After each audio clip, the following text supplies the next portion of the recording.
So we all know hosting any kind of gathering can be a little bit stressful, but the pressure is really on when you host Thanksgiving dinner. That's why it's good to plan your menu now and include a dish or two that you could actually make a day ahead. Joining me now are Joanna Siciliano and Emma Velez from Haddam-Killingworth Highschool to share a recipe for roasted butternut squash soup. This would be a great addition to Thanksgiving dinner, right? Yes, definitely. Butternut squash is very much in season, and it's a great Thanksgiving dish.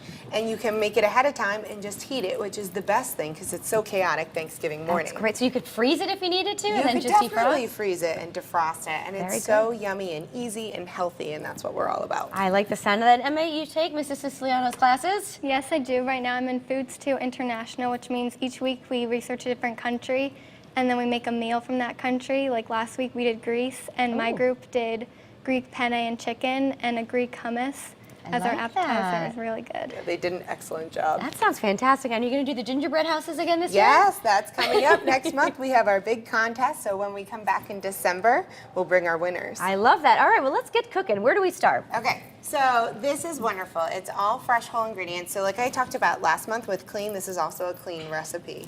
So you want to get your butternut squash, and Emma's going to put everything on the tray. And what we're actually going to do with our vegetables is we're going to roast them before we put them in the soup. And what's wonderful about roasting is it brings out the sweetness of the vegetable, and it also brings out the really natural flavors of the vegetable. Is that a carrot? What are we putting on there? So we have butternut squash, we have sweet yams. potato? Yes. Okay. And those are carrots. And then we have the carrots. Yes. And then we have onions that we're going to put on there. You roast the onions too? Yeah, roast it all. Really? Okay. So you want to chop it up, and then actually what we're going to drizzle on top is coconut oil. Oh, So another use for coconut oil. Yes, so coconut oil is fabulous. So all we're going to do is, and that's easy, and as you know, Emma gave you before a great tip on peeling a whole butternut squash. Yeah, that makes it chopping so much easier. Yes. And in addition, if you didn't have the time to, you could also go to the store and buy it peeled and chopped already for you. They sell those. Yes, which is nice. So what you want to do, that's it. You chop your vegetables, you put them on the pan, put some coconut oil on them, and then put them in the oven for about a half hour. Okay. And then when they come out, they're going to look like this. You just want them to have a little bit of color, and you want the vegetables to be soft. Got it. And then what you're going to do is you're going to put it into 6 cups of chicken stock, and you're going to let that cook for about 20 to 30 minutes. And you also want to add some spices. So in my soup we use nutmeg, pepper, and sea salt. Okay. And then after the 20 minutes, the only thing you need to do is take your hand blender, which is a fabulous tool to own if you want to do that, and you just stick that in there and you blend it all up. It's not gonna. No, so just keep it. Oh, yeah, there we go. There you go. And as you Do can we want to? see, We don't want to lift it up. That's when you get the yeah, mess. if you lift it up, it'll go on us. Yeah. But as you can see, it's all. Oh, it's already blending together nicely. Blending together, and it's going to really thicken your soup, and you're going to have a nice hearty soup. Well, that's pretty easy.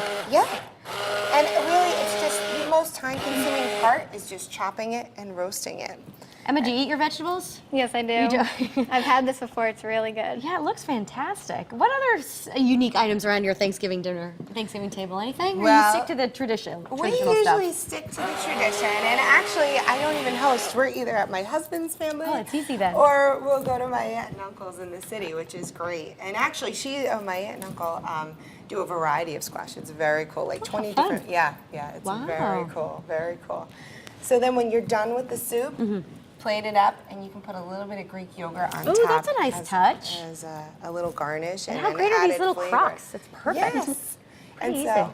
it's a really simple soup. It's clean, it's healthy, you can make it ahead, and it's What's delicious. better than that, right? So, Emma, you are a senior. Are you planning on college next year? Yeah, I want to be an elementary school teacher, so I'm hoping to pursue that at Southern Connecticut next year. Good place to do that. Yeah. Very nice. All right. Any other standout cooking lessons from Mrs. Siciliano? She has a really good homemade macaroni and cheese recipe. Ah, very nice. We've done sushi here before, too, Yes, which was a we lot did of do fun. sushi, which was great. That was a lot All of right, fun. well, we are going to dig into the soup at the end of the show. Thank you both for being here. Thanks for having us.